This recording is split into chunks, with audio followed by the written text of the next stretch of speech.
জয় দিয়েই শুরু হলো ভারতের গম্ভীর যুগ। টি-20 সিরিজে শ্রীলঙ্কাকে হোয়াইট ওয়াশ করল ক্যাপ্টেন সূর্যকুমার যাদবের টিম ইন্ডিয়া। তখন 2 ওভারে শ্রীলঙ্কার দরকার মাত্র 9 রান, কিন্তু হঠাৎই এবারে বোলিং করতে এসে সকলকে চমকে দিলেন রিঙ্কু সিং এবং সূর্যকুমার যাদব। 19তম ওভারে মাত্র 3 রান দিয়ে 2টো উইকেট নিলেন রিঙ্কু, আর ওদিকে শেষ ওভারে 5 রান দিলেও 2টো উইকেট পকেটে ভরেন সূর্যকুমারও। ম্যাচ টাই।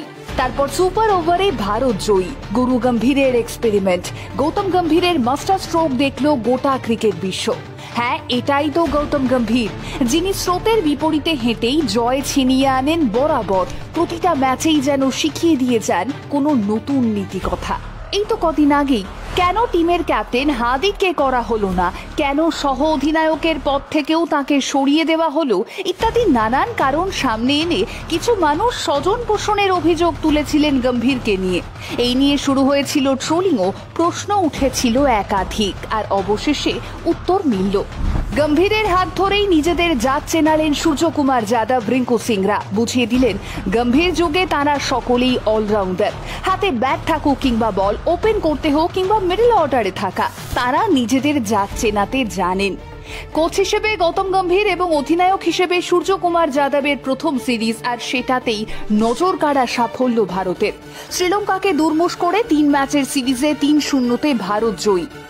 ভারত শ্রীলঙ্কার এই ম্যাচ নিয়ে জল্পনা ছিল আগে থেকেই। হাই ভোল্টেজ ম্যাচে ক্রমশই বাড়তে থাকে উত্তেজনাও। এদিন টসে জিতে বোলিংয়ের সিদ্ধান্ত নেয় শ্রীলঙ্কা।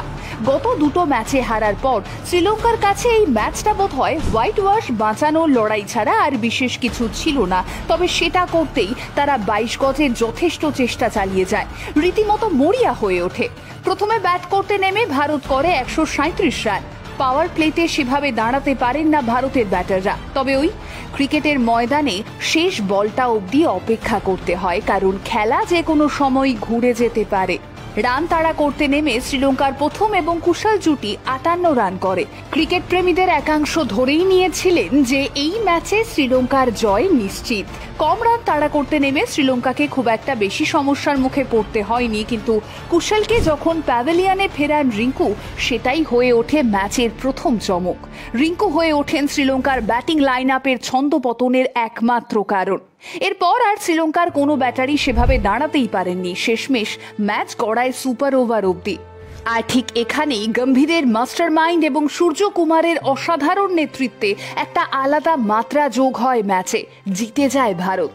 19তম ওভারে যখন বল করতে এসেছিলেন রিঙ্কু সিং, তখন ভক্ত থেকে বিশেষজ্ঞ সকলেরই কপালে ভাঁজ। ভারতীয় সমর্থকরা কেউ ভাবছিলেন সূর্যকুমার এটা কি হিসেব কষতে চলেছেন, আবার কেউ ততক্ষণে গম্ভীরের শান্ত মুখের দিকে তাকিয়ে আশায় বুক বেঁধেছেন। বুঝেছেন এই সবটার নেপথ্যে নায়ক তিনি।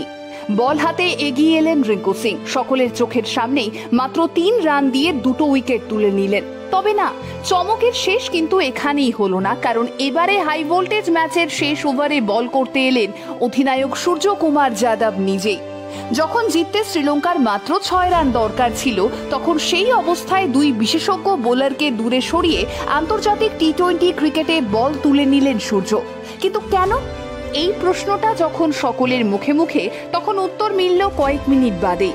5 রান দিয়ে 2টো উইকেট তুলে নিলেন সূর্য। ততক্ষণে গম্ভীরের ঠোঁট চওড়া হয়েছে বেশ খানিকটা, যেন নিজেই নিজের হিসেবটা আরো একবার মিলিয়ে দেখছেন। হ্যাঁ, এটাই তো তিনি চেয়েছিলেন।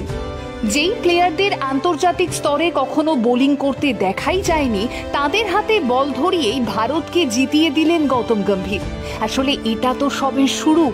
ভারতের ক্রিকেট দলের কোচ হয়ে আসার পর এটাই ছিল গুরু গম্ভীরের প্রথম সিরিজ। তাই এখনো আরো অনেকটা পথ চলার বাকি, এখনো আরো অনেক চমক দেখার বাকি। আমরা বরং অপেক্ষায় রইলাম